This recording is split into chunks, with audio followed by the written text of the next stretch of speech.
We're going to talk about subtracting from and adding to images. In this case, we're going to take a look at using the clone tool for this lecture.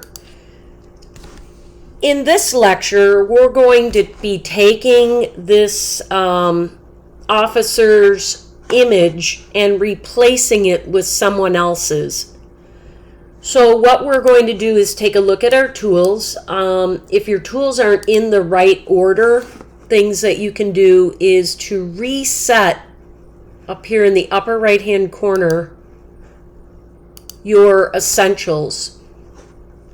And I can pull out my layers. I'd like to have my history in here. So history allows us to look at the steps that we've taken. And I've zoomed in this image that is provided called the first all-female crew. You'll also need for the second part Amelia Earhart's photograph as well. So we're going to zoom in. You can use the zoom tool, and I'm going to put these side by side here.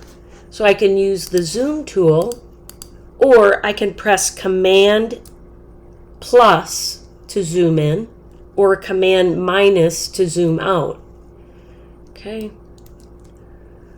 So I'm in here at about 700%, and you can find that here in the corner. If you can also manually type in the value, say I wanted to be at 650, I can just type that in, and that image will go to the appropriate amount.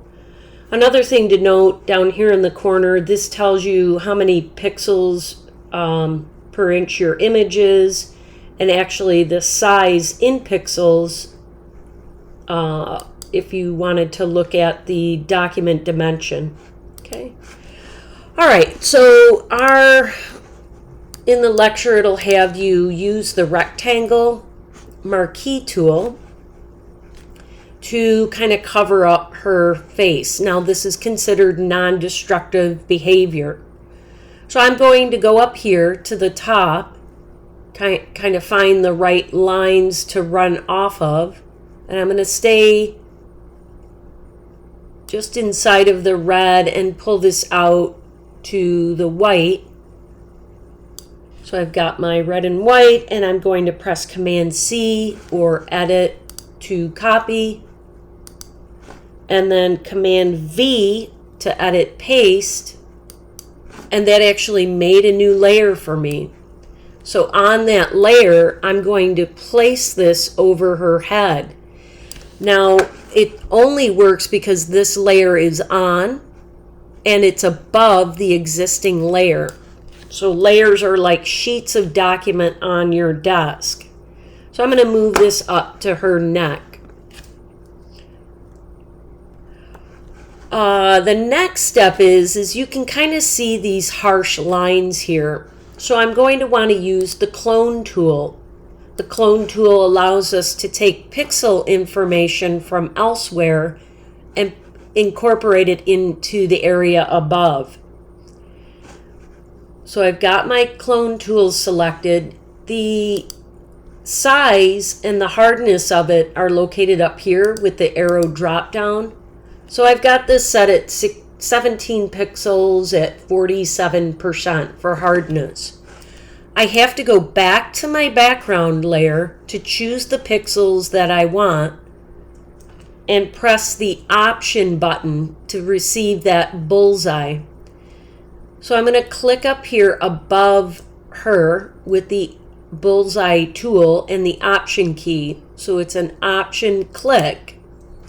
I'll navigate to layer 3, move my mouse down, and I'll kind of blend in the areas from up above. So this is kind of a fun tool to use. I can kind of get into her neck area as well.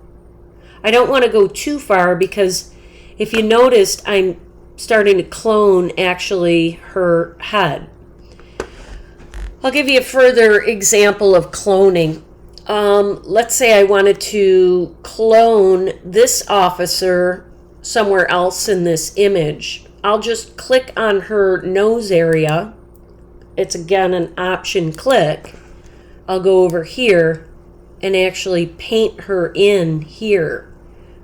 So this might be another example. Of course, we don't want this in your final project. This is just to show you. I haven't released my mouse yet. So this is all coming down in one historical click. But you can see I could just add her in to this image.